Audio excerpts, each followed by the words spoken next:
24 hours. That's all the time Takeshi has left to live. He's 17 years old, a high school student from Osaka, who should be worrying about exams and girls and what to do after graduation. But instead, tomorrow morning at 9 a.m., he's going to climb into a Zero fighter plane loaded with 500 kilograms of explosives and crash it into an American warship. He's not coming back, because that's the whole point of being a kamikaze. Now, we're not here to talk about the mission itself. You probably already know how that story ends. What I want to tell you about is the 24 hours before it. The last day, the last night, the last morning. Because here's a question that will haunt you. What would you do if you knew exactly when you were going to die? Not someday in the distant future, but tomorrow at 9 a.m. Would you scream? Would you cry? Would you try to run? Or would you do what Takeshi did? This is the story of those final 24 hours, the last night on Earth for a boy who never wanted to die. Let's rewind the clock to 25 hours before the mission, when Takeshi's life is still his own, or at least when he still thinks it is. It's April 1945, and he's stationed at an airbase in Kagoshima, which is about as far south as you can get in Japan without falling into the ocean. The war isn't going well, and everyone knows it even though nobody's allowed to say it out loud. American forces have taken Iwo Jima, Okinawa is turning into a bloodbath, and every night B-29 bombers are burning Japanese cities to ash. The Imperial Navy is running out of ships, running out of planes, and most critically, running out of experienced pilots. So they're using boys, teenagers who barely know how to fly, let alone fight. The commanding officer walks into the barracks where 20 young pilots are waiting, and the temperature in the room drops about 10 degrees because everyone knows what's coming. Tomorrow, the officer announces, we need volunteers for a special attack mission. A special attack mission, that's what they call it because suicide mission would be too honest, and honesty is in short supply these days. But everyone knows what special attack means.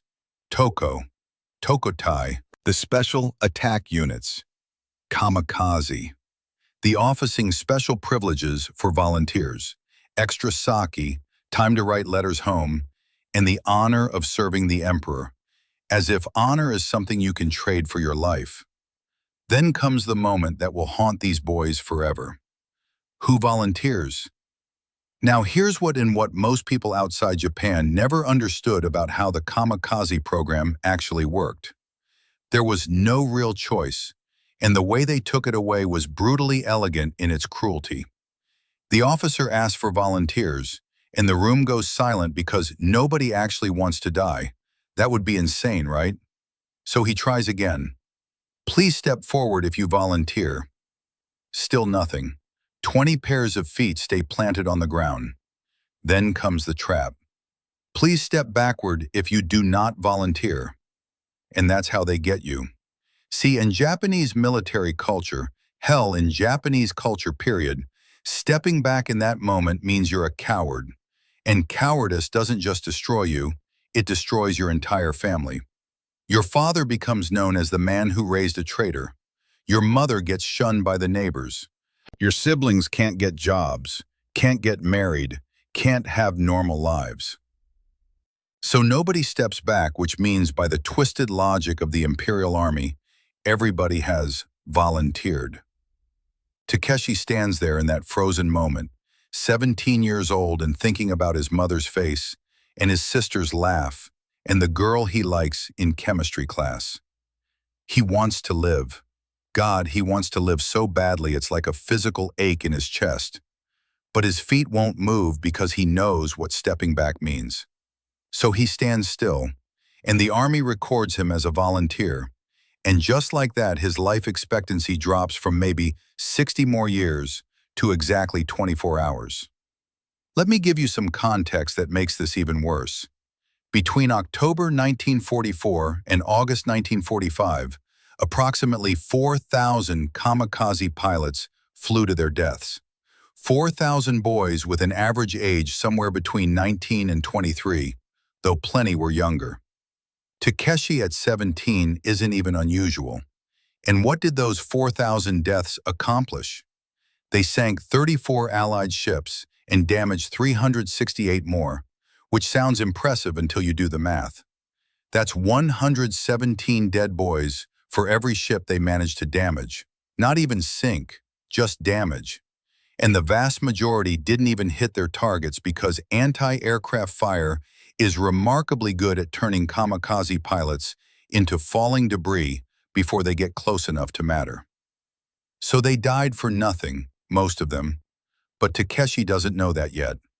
All he knows is that he has 24 hours left, and he has no idea what to do with them. After the volunteers are selected, there's a ceremony because the Japanese military loves ceremonies the way other people love breathing. The commanding gives each pilot a hachimaki, a white headband with a red rising sun that you're supposed to wear when you fly to your death, as if the right accessory will somehow make dying more palatable. Then comes a speech full of words like pride and honor and sacrifice, and the officer tells them their names will be remembered forever, and their families will be honored, and the emperor himself is grateful, which must be nice for the emperor. It's all very grand and patriotic, except if you look at the faces of these boys, and they are boys, not men, not warriors, just scared kids, you can see the truth underneath the ceremony. They're pale and shaking, and some of them are crying quietly, trying not to let the others see. After the ceremony, they take photographs, which sounds normal until you realize why. These photos will be sent to their families after they're dead, proof that their sons died with honor, proof that their sacrifice meant something, proof that the family can hold their heads up in public. Takeshi stands for his photo, trying to look brave and stoic and ready, but his hands are shaking so badly that the photographer has to wait for him to steady himself. "It's okay," the photographer whispers. Everyone's hands shake. Every single one. Then comes one of the special privileges they were promised, alcohol, and lots of it, because drunk pilots are easier to manage than terrified ones. The officers bring out bottles of sake and beer and whatever else they can scrounge up, and they tell the boys to drink and celebrate their honor, as if there's anything worth celebrating about dying at 17. And the boys drink, not because they're happy, but because alcohol makes the terror a little quieter, makes the next 24 hours feel slightly less real. Some of them get drunk fast because they're teenagers who've never had more than a sip of sake at family dinners, and they laugh too loud and sing old songs and make jokes that aren't funny, doing anything to avoid thinking about tomorrow morning.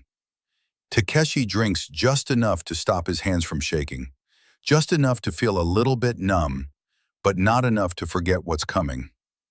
Around evening, they're given paper and ink for the other privilege. Time to write final letters to their families, which sounds generous until you understand the rules.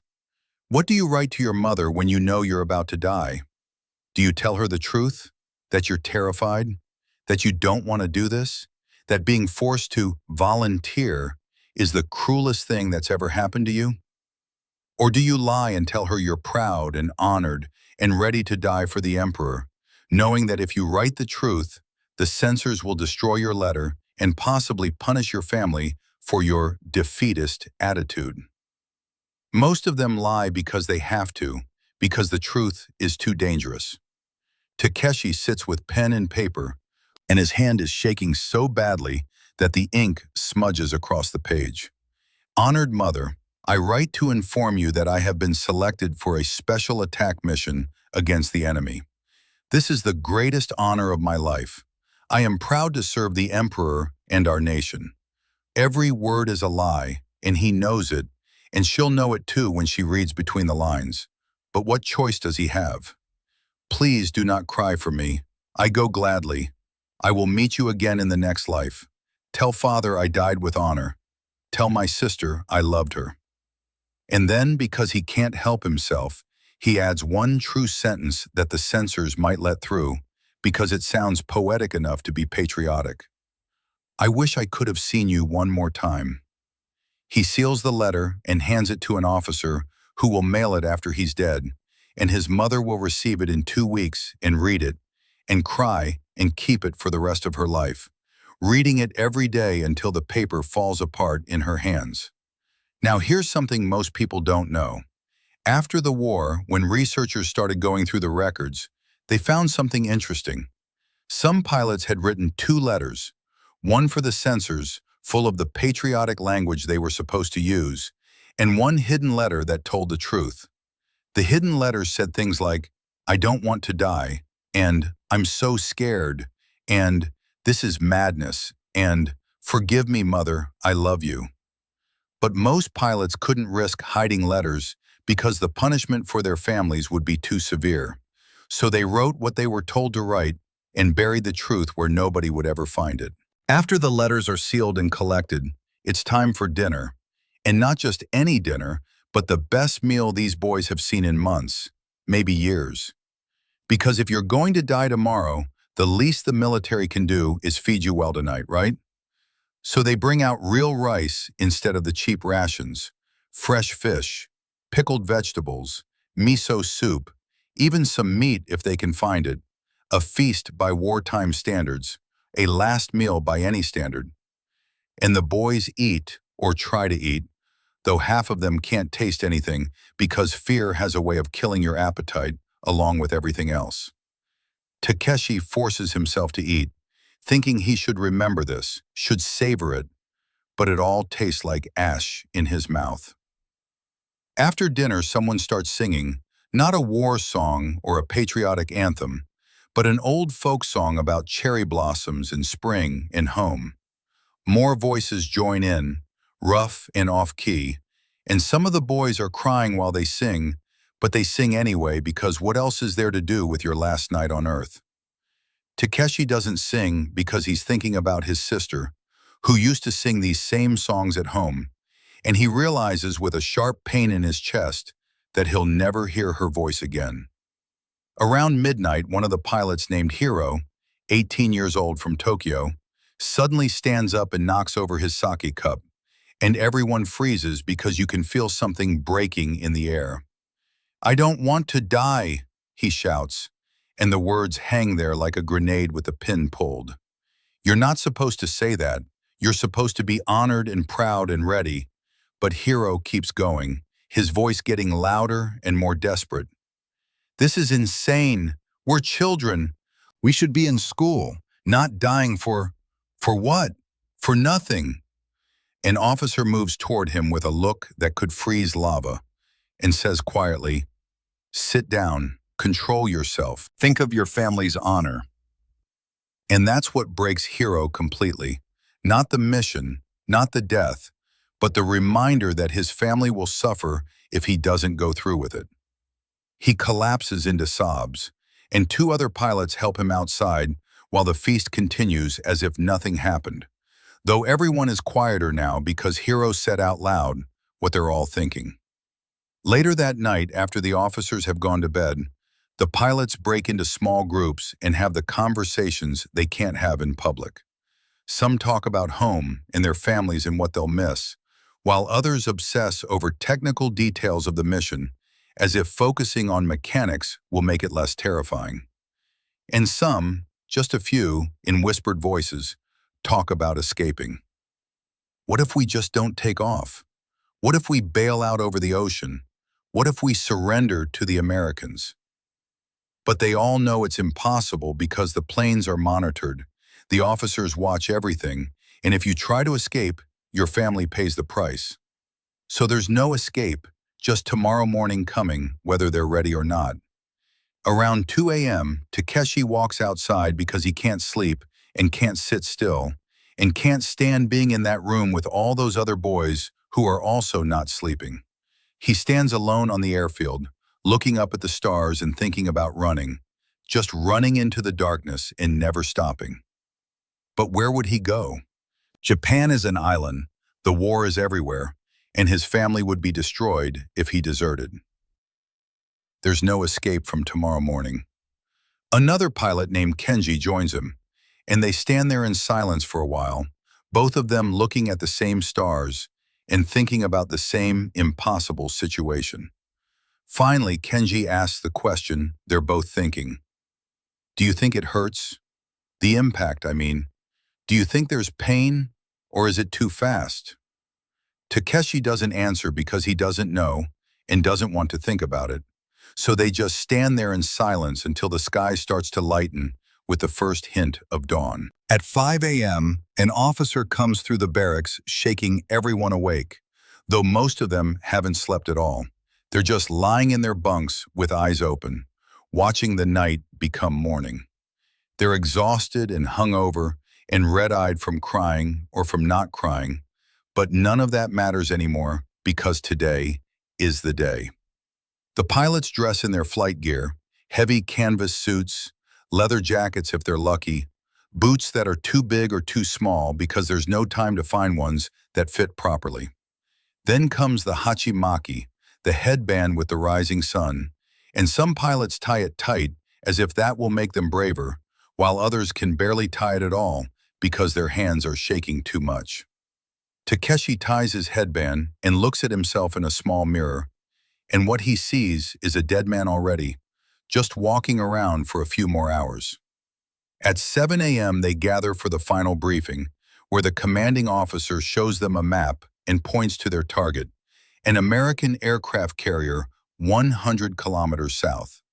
You will take off at 0900 hours, fly in formation, and when you sight the enemy fleet, you will break formation and select individual targets. Aim for the bridge or the flight deck for maximum damage and maximum honor. Remember, you are not just pilots, you are living weapons. Your death will terrify the enemy and inspire your countrymen. Living weapons, that's what he calls them. Not boys, not sons, not human beings with families and dreams and futures they'll never have. Just weapons with heartbeats. At 8 a.m. they take more photographs, this time in full flight gear, ready to go. These will be the last photos ever taken of them alive. Takeshi stands with the other pilots and realizes he's not shaking anymore. Not because he's suddenly become brave, but because he's moved beyond fear into a strange, numb state where none of this feels real. This is a dream, his brain keeps insisting. This has to be a dream. People don't really do this. This can't be happening. But it is happening, and the camera clicks, and that's that. At 8:30, they're given one last cup of sake for a toast to the emperor, to Japan, to honor, to all the lies they've been told and are about to die for. The pilots raise their cups. Some drink quickly to get it over with. Others sip slowly to make it last. And Takeshi drinks and feels the sake burn going down and thinks, 30 minutes left. At 8:45, they walk to the plains, and it's a beautiful morning. Clear sky, warm sun, birds singing, the kind of morning that makes you want to live, which is probably the cruelest joke of all.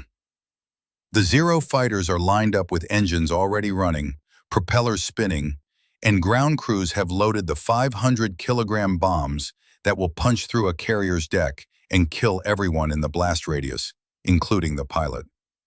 Each pilot walks to his assigned plane. Some walk slowly like they're walking to an execution, which they are, while others walk quickly as if speed will make this easier, which it won't. Takeshi reaches his plane, number 73, and a ground crewman helps him up into the cockpit, and the seat is small and cramped and uncomfortable, but that doesn't matter because he won't be sitting in it for long. Takeshi straps himself in, harness across chest, helmet on, goggles down, and looks at the controls he's trained on for months. Throttle, stick, rudder pedals, all the switches and gauges he knows by heart. But there's one thing he's never trained for, one maneuver they don't practice. The final dive where you point the nose down and don't pull up.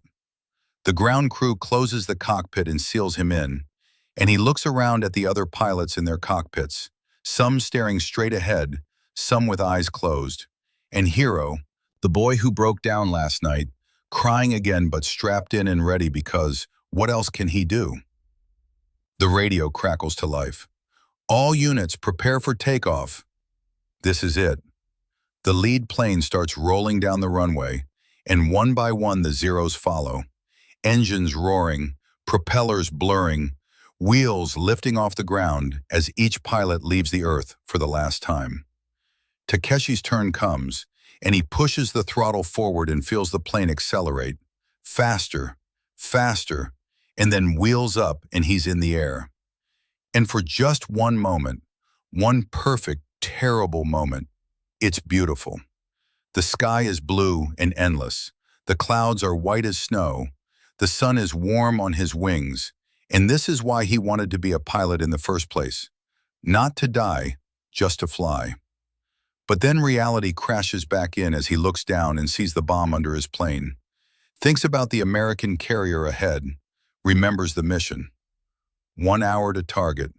1 hour left to live. The formation heads south. 11 Zero fighters. 11 boys. 11 bombs. And for the first 30 minutes, nobody speaks on the radio. Just the sound of engines and wind and the weight of what's coming. Then Kenji, the one who asked if it would hurt, breaks the silence. I can see Mount Fuji from here. It's beautiful. Another voice. My mother lives near there. Another. I wish we could land and just stay. But they can't land and they can't stay. So they keep flying south toward the American fleet and their deaths. At exactly 10 a.m., they spot the American fleet, dozens of ships spread across the ocean like toys in a bathtub, and in the center, their target, an aircraft carrier. The radio crackles with the order they've been dreading and expecting. All units, target sighted, break formation, select targets. For the Emperor! The formation breaks apart as each pilot chooses his own ship, his own death, and Takeshi aims for the carrier because that's what he's been ordered to do. He pushes the stick forward and enters a dive. And then the sky explodes with anti-aircraft fire, thousands of shells filling the air with metal and fire, black smoke bursting all around him, shrapnel pinging off his wings like deadly rain. He sees a Zero to his left get hit and explode in midair, gone in an instant, just there and then not there. Another Zero spirals down, trailing smoke, and hits the ocean and disappears. The Americans are ready for them because they've been fighting Kamikaze for months now, and they're very, very good at shooting down boys in planes. But Takeshi keeps diving because what choice does he have? Turn back? Bail out? Surrender? His family would be destroyed. The carrier gets bigger and closer, and now he can see people on the deck, tiny figures running and pointing up at him, and he realizes those are real people down there, Americans with families and mothers and lives they want to live, just like him. His hands are on the controls, and all he has to do is keep the nose pointed down. Don't pull up, don't bail out, just dive and die, and take as many of them with him as he can. And in this final, impossible moment, Takeshi has a choice. Maybe the first real choice he's had in 24 hours. He could pull up right now, try to survive, crash into the ocean and take his chances in the water, maybe get picked up by the Americans and spend the rest of the war as a prisoner. Or he could bail out and definitely survive and definitely become a prisoner. For a split second, he considers it, actually considers it, and his hand even twitches toward the ejection lever. But then he thinks about his mother and his sister and what would happen to them if he failed, if he survived, if he chose his life over their honor. They would be destroyed, shunned, impoverished, disgraced, and it would be his fault. So he doesn't pull up, he keeps diving. 10 seconds to impact, and time seems to slow down the way it does at the end of things. 5 seconds, and he can see individual faces on the carrier deck now, sailors running for cover. 3 seconds, and his whole life doesn't flash before his eyes like they say it does. Instead, he just thinks about his mother's smile. 2 seconds, and he closes his eyes. Mother, forgive me. Takeshi died on April 20th, 1945.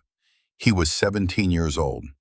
His plane hit the USS Bunker Hill, killed 13 American sailors instantly, wounded 43 more, and started fires that took hours to put out. The carrier survived and limped back to port for repairs. Takeshi did not survive, of course, though pieces of his plane and his body were scattered across the deck and had to be cleaned up by sailors who were probably his age. Now let me tell you the cruelest part of this story, the part that makes it almost unbearable. 3 months later, just 3 months, Japan surrendered and the war was over. Which means every kamikaze pilot who died after April 20th, 1945, and there were hundreds of them, died for absolutely nothing. The war was already lost, they just didn't know it yet.